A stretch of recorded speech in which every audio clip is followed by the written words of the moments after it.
یہ ہے اطاعت. اتنی اطاعت اگر میرے اور آپ کے پاس موجود ہے، یہ نہیں کہ ہم بات سننے کے بعد بھی جو ہے پوچھ رہے ہوتے ہیں جناب کہ بتائیں کوئی گنجائش ہے کہ نہیں.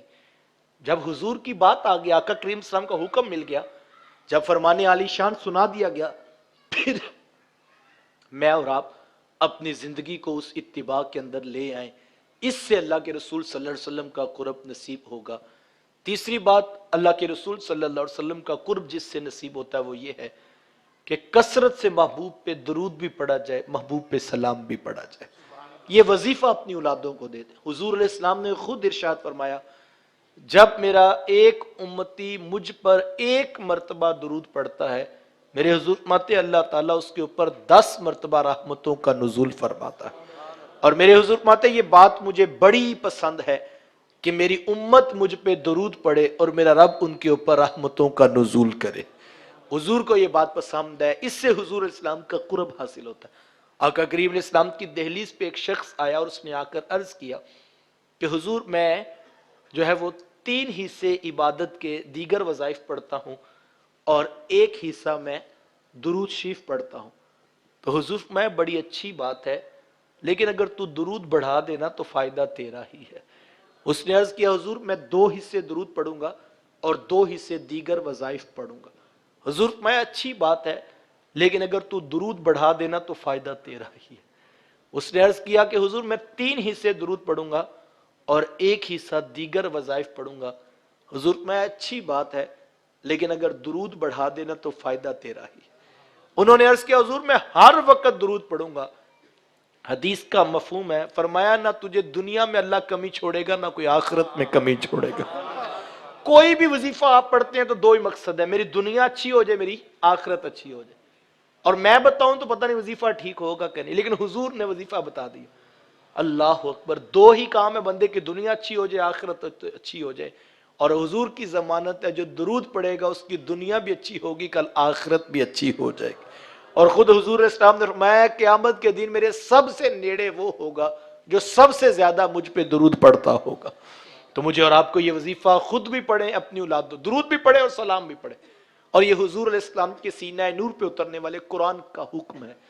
اپنی اولادوں کو یہ وظیفہ دے دیں، صبح بھی حضور پہ سلام، دوپہر بھی محبوب کو سلام، رات بھی ان کی دہلیز پہ سلام. یا سادہ سی بات ہے، آپ گلی سے گزر رہے ہوں، کہ چھوٹا بچہ آپ کو سلام کرے، 1 دن 2 دن حضور کی امت سے پیار کرو.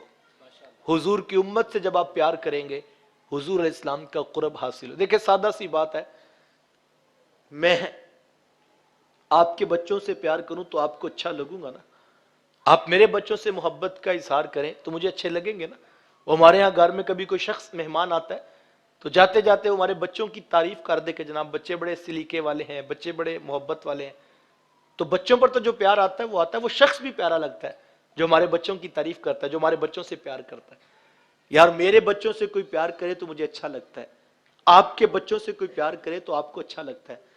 یار جو حضور کی امت سے پیار کرے گا وہ حضور کو کتنا پیارا لگے گا. کون سی امت جس کے بارے میں حضور خود فرماتے ہیں اے میرے امتی تیرا اور میرا تعلق ایسا ہے کہ کانٹا تیرے پاؤں میں چبھتا ہے، اس کی درد مجھ محمد کو ہوتی ہے. مجھے بتائیں جس امتی کے ساتھ حضور کا اتنا قربت کا رشتہ ہو، کانٹا چبھے تو حضور کو درد ہوتی ہے، اور میں اس امتی کی بڑے مجمع میں عزت نیلام کر دوں، میں اس کو گالیاں دوں، میں اس پہ جھوٹا الزام لگاؤں، میں دھوکہ دوں، میں فراڈ کروں، اور میں یہ خیال کروں کہ حضور مجھ سے پیار کریں گے. غور کرنے کی بات ہے کہ نہیں؟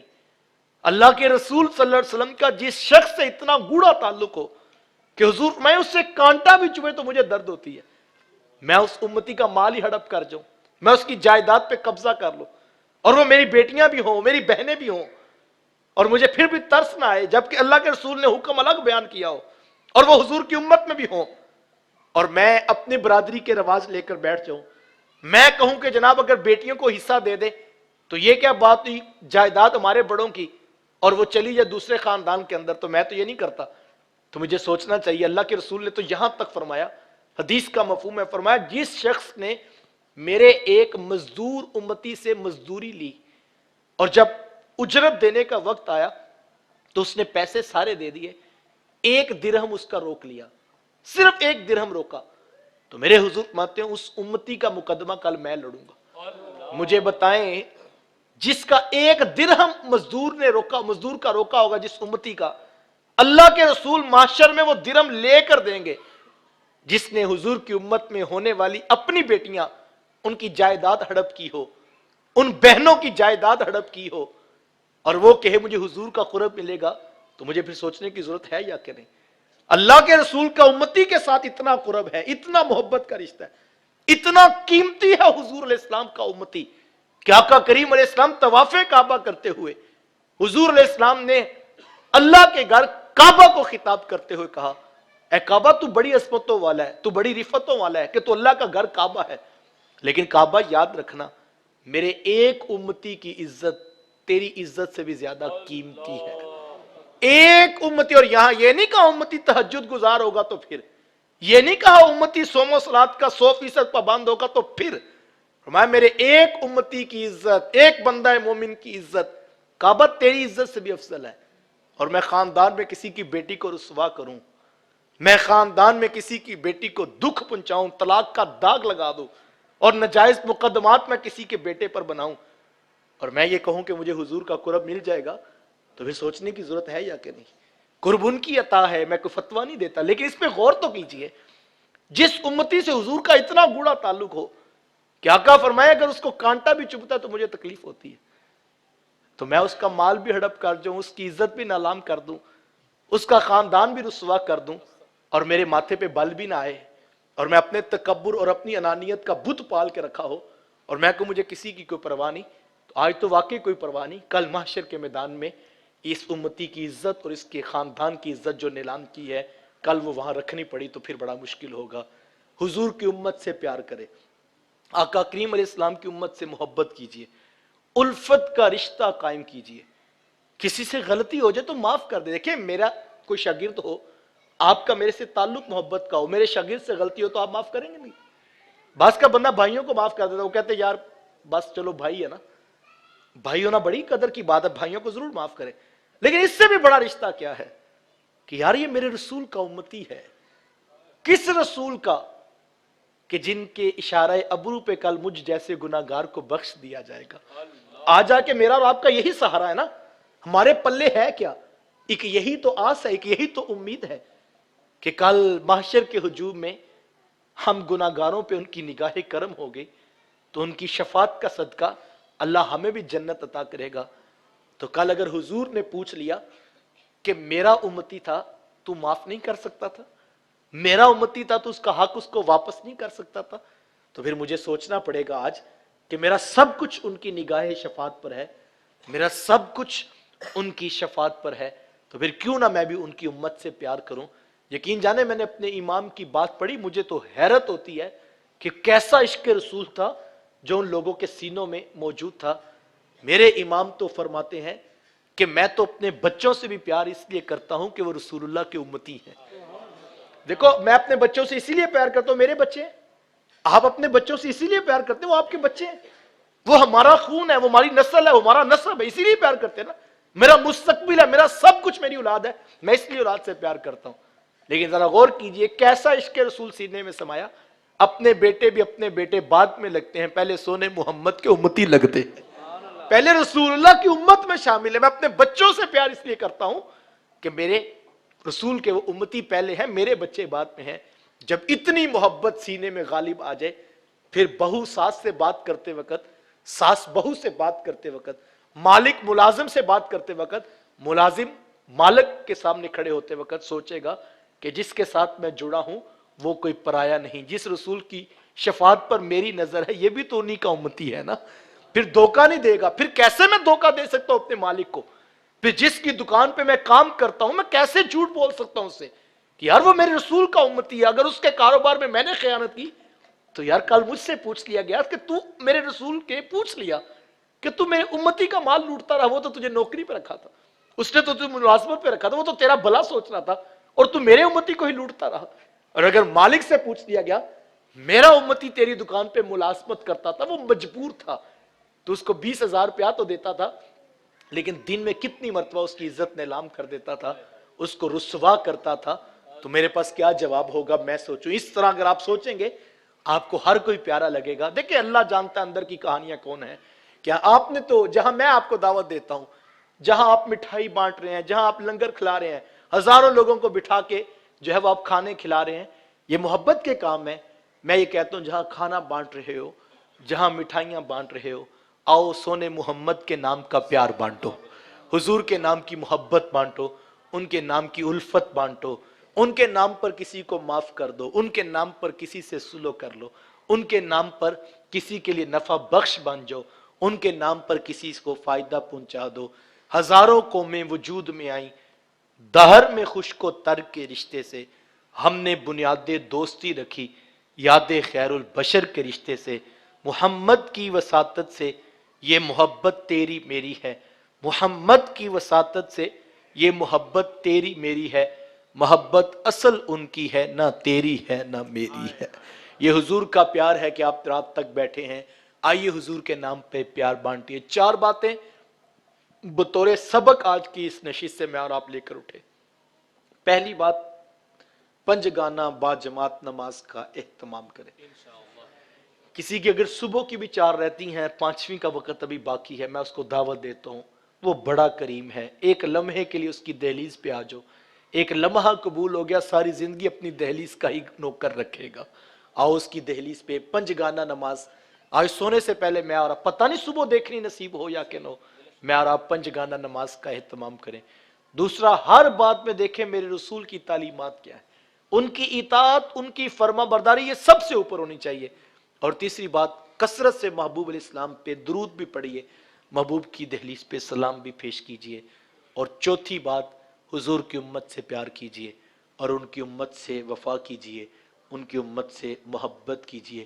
اسی پیغام, اسی فکر کو, پیغام کی آبیاری کو تیز تر کرنے کے لیے آپ نے مجھ سے قبل بھی سنا, کل انشاءاللہ العزیز بعد از نماز مغرب 31 اکتوبر بروز اتوار بعد از نماز مغرب آپ کے شہر فیصل آباد میں دوبی گارڈ گراؤنڈ میں میرے استاذ المکرم علامہ پیرزادہ محمد رضا ثاقب مصطفی صاحب تشریف لا رہے ہیں. یہ میری اور آپ کی خوش بختی ہے. یہ بڑے غنیمت کے لمحات ہیں اور بڑے قیمتی لمحات ہیں, ان کو کبھی ضائع نہ کریں.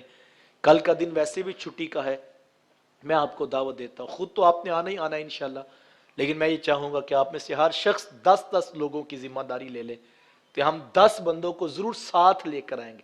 فون کر کے دعوت دیں, لوگوں کو میسج کریں, آپ واٹس ایپ کریں سارے, لیکن 10 بندوں کی ذمہ داری ہم لے لیں کہ یار ہم 10 بندوں تک ضرور اس کو ساتھ لے کر آئیں گے. یہ چھوٹا کام نہیں, یہ بہت بڑا کام ہے. اس کی ایک مثال میں آپ کو دیتا ہوں. میں یہ پچھلے دنوں گیا ہوں ملتان والی سائڈ پہ, تو مجھے ایک نوجوان نے اپنی فوٹو دکھائی, تو میں نے کہا یہ کون ہے؟ وہ کہنے لگا یہ میں ہی ہوں, لیکن یہ میری ملاقات جب تک نہیں ہوئی تھی تب تھا, آج میں سنت کا پیکر بن رہا ہوں. تو یہ مصطفی صاحب کا کمال ہے.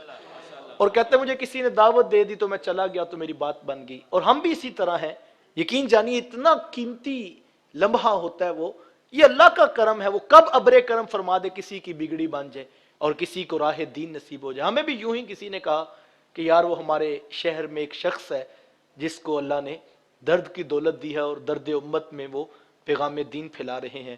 ہم نے ایک جمعہ پڑھا اور آج الحمدللہ اللہ کی توفیق سے ہم جو ہے وہ اس طرف چل پڑے.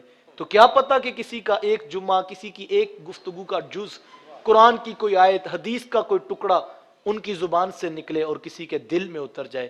اور اگر اس کو دعوت آپ نے دی, دیکھیں مجھے کسی نے دعوت دی تھی نا, میں تو سکول پڑھتا تھا, میں تو کالج جانے والا تھا, لیکن مجھے کسی نے دعوت ہی دی نا, اور ضد کر کے جس نے کہا ایک مرتبہ جا کے سننا ہو پھر تمہاری مرضی ہے, لیکن وہ ایک دعوت دل اب تک تجھے دعائیں دے رہا ہے. تو ایک دعوت کسی نے سمجھا دی, بات پلے پڑ گئی, تو کتنے, اور جب تک کوئی نیکی کا کام میرے سے اللہ لے تو اس شخص کو شاید یاد بھی نہ ہو جس نے دعوت دی, لیکن نامہ اعمال چلتا رہے گا. آپ اور میں پورے, یہ چھوٹا کام نہیں ہے, اور یہ تو آپ نے اکثر سنا, ہم نے اکثر دیکھا, سینکڑوں نہیں ہزاروں لوگ ہیں. جب میرے حضرت بولتے ہیں دلوں کی دھڑکنیں بھی تیز ہوتی ہیں اور ایمان کا چراغ بھی جلتا ہوا محسوس ہوتا ہے. کسی کی آنکھ کا آنسو اور کسی کے دل کا درد کسی کی ہدایت کا سبب بن سکتا ہے. کل بڑا اہم موقع ہے, پورے جذبوں کی فراوانی کے ساتھ میں اور آج خود اپنے بچوں کو لے کر, اپنے بیٹوں کو, اپنے بھائیوں کو لے کر ہم وہاں پہنچیں تاکہ ہم دین رسول کا پیغام سنیں. میں آپ کے لیے دعا گو ہوں, آپ میرے لیے دعا گو ہیں. اور اللہ مجھے آپ کو توفیقات عمل نصیب فرمائے۔ وآخر دعوایا ان الحمدللہ۔